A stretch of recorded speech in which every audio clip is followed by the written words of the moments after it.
नमस्कार, SBT news में आपका स्वागत है। पेश है 23 जून बुधवार दोपहर 3:15 बजे राजस्थान जोधपुर बीकानेर की बड़ी खबरें।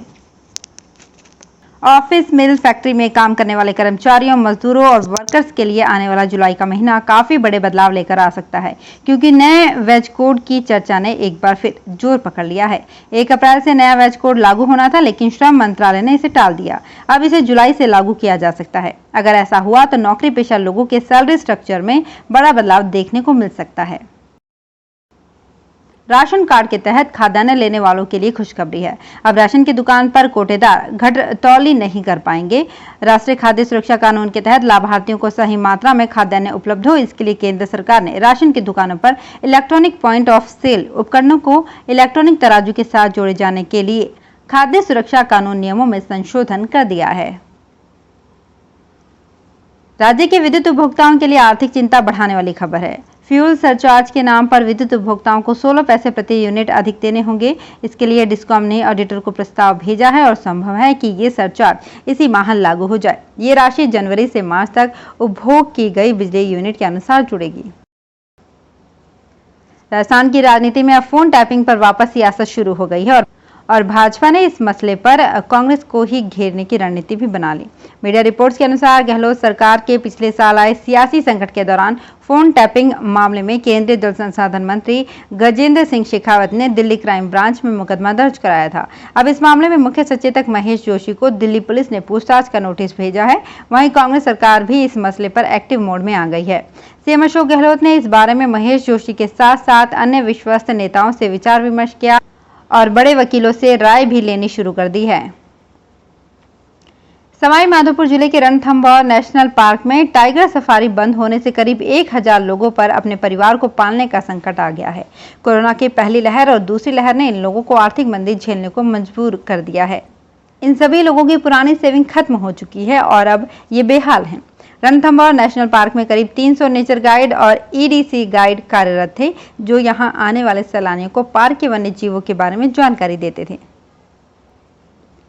जैसलमेर जिले के नाचना उपनिवेशन क्षेत्र में कूट रचित दस्तावेजों के आधार पर 17 सामान्य आवंटन के मामले में भ्रष्टाचार निरोधक ब्यूरो एसीबी ने 6 सरकारी कार्मिकों के साथ अन्य जनों के खिलाफ मामला दर्ज कर लिया है। गौरतलब है कि इस संबंध में परिवादी नरेंद्र सिंह राजावत ने ब्यूरो में परिवाद दायर कर सरकारी कृषि भूमि में फर्जी खातेदारी की डिक्रियां जारी कर भूमाफियाओं को अदेय लाभ दिए जाने की शिकायत की थी।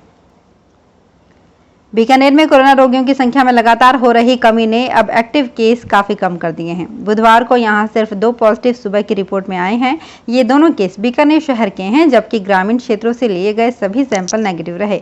एक अच्छी खबर यह भी है कि पीबीएम अस्पताल में भर्ती रोगियों की संख्या 100 से कम हो गई है। होम क्वारंटाइन तो पहले ही सिंगल डिजिट में आ चुके हैं।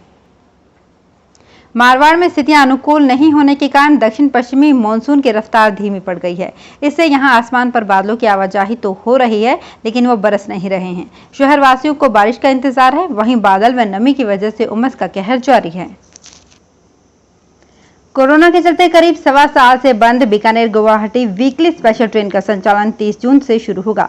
ऐसे ही मदुरई स्पेशल ट्रेन 4 जुलाई से चलेगी। लंबी दूरी की इन ट्रेनों के संचालन से हजारों यात्रियों को फायदा मिलेगा। Train number 05634 Guwahati Bikaner weekly special 26 जून से प्रत्येक शनिवार को रात 10:45 पर रवाना होकर दूसरे दिन 11:20 पर जयपुर होते हुए तीसरे दिन सुबह 5:50 पर बीकानेर पहुंचेगी। भाजपा के जोधपुर शहर जिलाध्यक्ष देवेंद्र जोशी के नेतृत्व में मंडोर रोड स्थित डॉक्टर श्यामा प्रसाद मुखर्जी पार्क में उनकी प्रतिमा पर माल्यार्पण कर श्रद्धांजलि दी गई। इस अवसर पर राज्यसभा सांसद राजेंद्र गहलोत, सुरसागर विधायक सूर्यकांता व्यास, महापौर दक्षिण वनीता सेठ, उप महापौर किशन लड्ढा, पूर्व राज्यसभा सांसद नारायण पंचवारिया, जिलाध्यक्ष देवेंद्र जोशी ने कार्यकर्ताओं को संबोधित करते हुए डॉक्टर मुखर्जी के सिद्धांतों पर चलने का आह्वान किया। इस दौरान पार्क में पौधारोपण भी किया गया। चेक रिपब्लिक वर्ल्ड रैंकिंग तीरंदाजी प्रतियोगिता के लिए भारतीय पैरा तीरंदाजी टीम की घोषणा कर दी गई है। घोषित हुई भारतीय टीम में बीकानेर के श्याम सुंदर स्वामी का चयन किया गया है। वे आगामी 3 जुलाई से 11 जुलाई 2021 तक चेक रिपब्लिक में आयोजित होने वाली वर्ल्ड रैंकिंग तीरंदाजी प्रतियोगिता में भारतीय तीरंदाजी टीम का प्रतिनिधित्व करेंगे। इस दौरे पर जाने वाली टीम में प्रशिक्षक के रूप में बीकानेर के अनिल जोशी को भी शामिल किया गया है। जोधपुर जिला प्रशासन और नगर निगम द्वारा कोरोना वायरस के प्रति चलाए जा रहे जन जागरूकता अभियान में कुछ दुकानदार भी पूरी तरह से भागीदारी निभा रहे हैं। दातानाला स्थित 15 AD बेकरी वाला में केक के माध्यम से लोगों को मास्क और वैक्सीनेशन के प्रति जागरूकता वाला केक बनाकर लोगों को बेचे जा रहे हैं।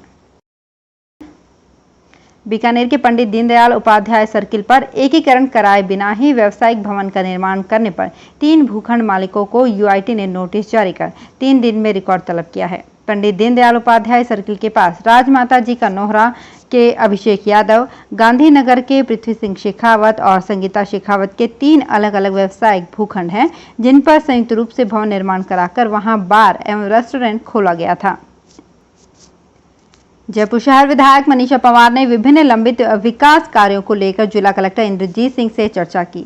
उन्होंने जोधपुर विधानसभा क्षेत्र के भीतरी शहर में भूजल की समस्या के निराकरण की मांग की।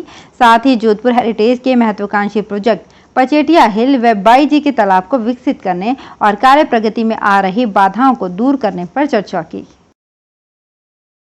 केंद्रीय वाणिज्य मंत्रालय के अतिरिक्त सचिव आर वेदियानाथन की ओर से देश के निर्यातकों की शिपिंग संबंधी समस्याओं के निराकरण के लिए वर्चुअल मीटिंग आयोजित की गई। Meeting Jodhpur handicrafts exports association की ओर से दिए गए प्रतिवेदन की पहल पर आयोजित की गई थी।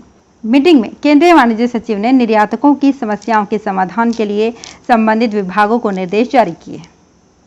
तो फिलहाल इस बुलेटिन में इतना ही, फिर हाजिर होंगे कुछ और बड़ी खबरों के साथ।